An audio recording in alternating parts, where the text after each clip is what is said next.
dive right into Tolkien's Silmarillion. Um, this deep dive is all about those foundational myths and legends of Middle-earth. So, the stories that predate The Lord of the Rings, Yeah, almost like a prequel. but way more than that. It really is. The Silmarillion, it's a quite a complex and beautiful work. It's not an easy read, to be honest, but incredibly rewarding. Today, we're going to try to break it down for you and help you see why it's just so captivating. Okay, so where do we even start with something this massive? Well, I think the best place to start is really at the very beginning, with the creation of the world. The Ainulin Dale, Exact. music of the Ainur. Yeah. It's a creation myth, like the Big Bang of Tolkien's universe. Yeah. But instead of an explosion, it's a song. Precisely. So you have the Ainur, these angelic beings. They create the world through music, guided by Iluvatar, the supreme being in Tolkien's mythology. And, Tolkien was a devout Catholic, and this idea of creation through music, I think, really reflects his belief in the power of divine inspiration. So the world is literally sung into existence. Yeah. That's a pretty awesome concept. It is, and it's not just like a simple melody, right? There's harmony and discord, just like you would find in any great symphony. Yeah. And it's Melkor, the most powerful Ainu, who introduces that discord into the music. He wants to create things solely according to his own will and not Iluvatar's. And that kind of sets the stage for all the conflict and the darkness that follows, throughout the history of Middle-earth. So there's this tension like baked right from the creation of the world. It really is. That's heavy stuff. Yeah. And that tension continues to play out as we meet, the Valar, the most powerful Ainur who descend into the world to shape and govern it. They're like, think of them as the archangels of this world, each one representing different aspects of nature and creation. Okay, so we've got these, powerful beings shaping the world.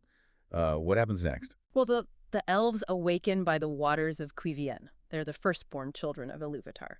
And they're invited to journey to Valinor, the Blessed Realm, to live with the Valar. But not all of them go, right? Right. Some choose to stay in Middle-earth. And they become known as the Morcaneri, the Elves of the Darkness. And this decision, it'll have a pretty profound impact on their fate.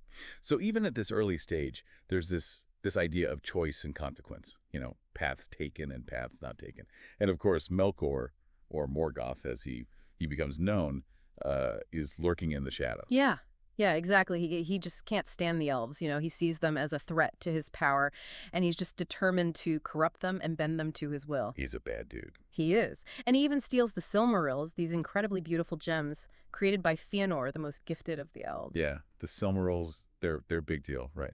Oh, absolutely. They embody the light of the two trees of Valinor, sources of life and beauty in the Blessed Realm. And their theft throws the world into shadow.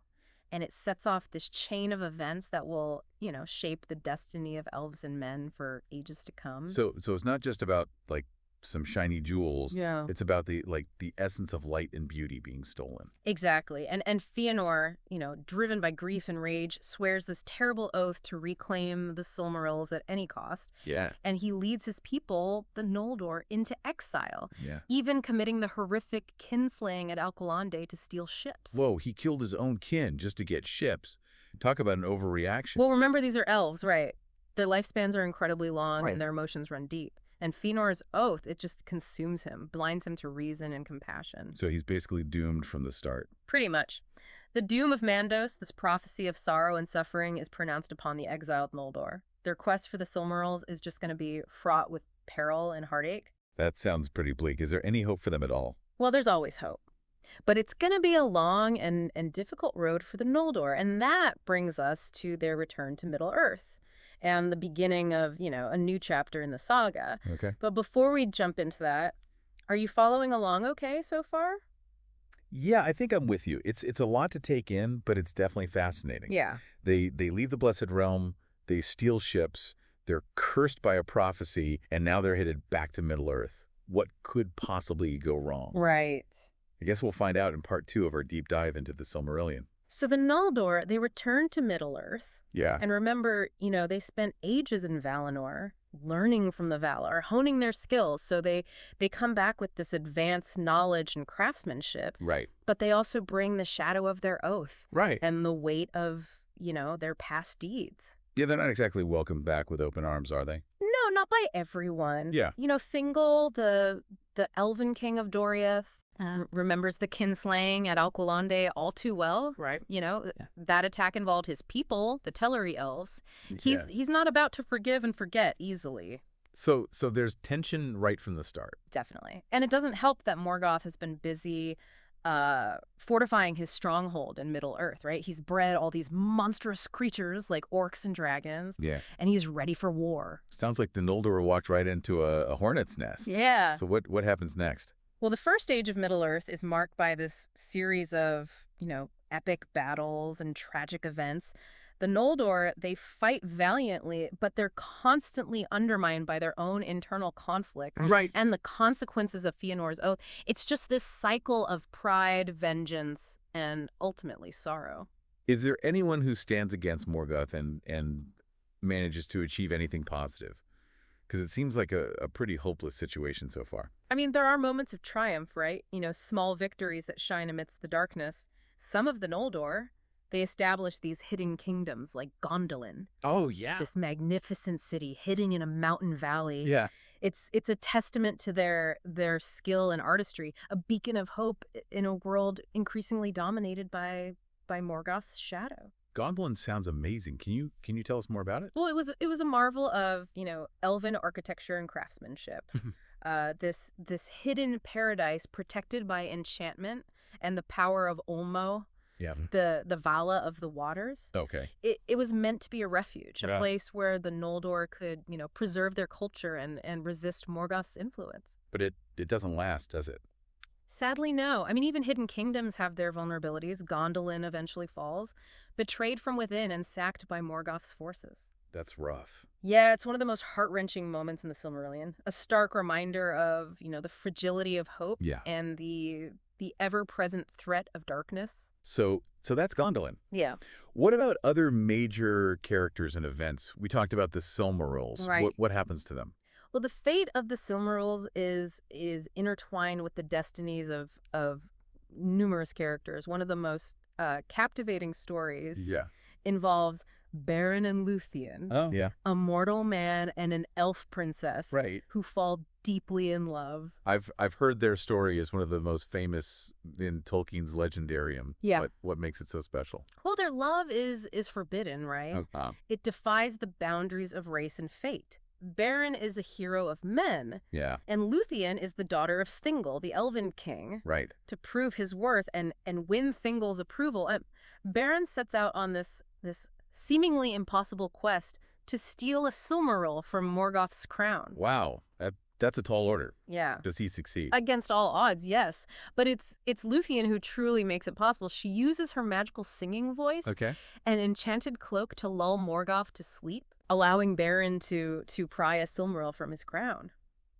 So they pull off this daring heist. Yeah. What happens then? It can't be smooth sailing from there, can it? Well, their victory comes at a great cost, right? Beren is mortally wounded. No. And Luthien, heartbroken, chooses to give up her immortality to be with him. Oh, wow. And their love, it transcends even death.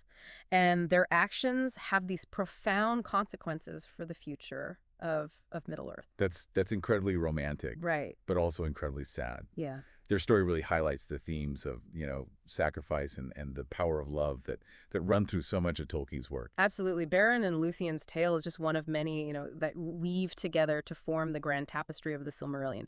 Each story, each character, each decision has these repercussions that echo throughout the ages. So we've got, kingdoms rising and falling, epic battles, star-crossed lovers. Where do we go from here? Is there any overall resolution to all this conflict and chaos? Well, the climax of the first age comes with the War of Wrath. The Valar finally, roused to action by the plight of elves and men, Right. unleash their full might against Morgoth. They're aided by Erenidal, a half-elven mariner, Okay. who sails across the sky in a ship bearing one of the Silmarils. Oh, wow. And he becomes the symbol of hope, Okay. literally a shining light in the darkness. So the good guys finally win. Yes. But victory comes at a terrible price. The world is literally reshaped by the cataclysmic battles, and Beleriand, the land where so much of the story takes place, is sunk beneath the waves. That's a pretty dramatic ending to the first age. Yeah. What happens to the survivors? Where does the story go from there? Well, that's where things get really interesting, right? The Second Age of Middle-earth sees the rise of new kingdoms and new threats. The elves who survived the War of Wrath establish realms like, Lindon in a region. Okay. Men are granted the island kingdom of Numenor as a reward for their aid in the war against Morgoth. Wait, Numenor, isn't that the kingdom that eventually falls into darkness and is destroyed? Exactly. Yeah. And that's where we'll pick up in the final part of our deep dive. The story of Numenor's rise and fall Okay. is a cautionary tale Yeah. of the corrupting nature of power, the dangers of pride, and the seductive whispers of darkness. So we've covered like the creation of the world, the rise and fall of these mighty elven kingdoms, and that epic clash between good and evil in the first age.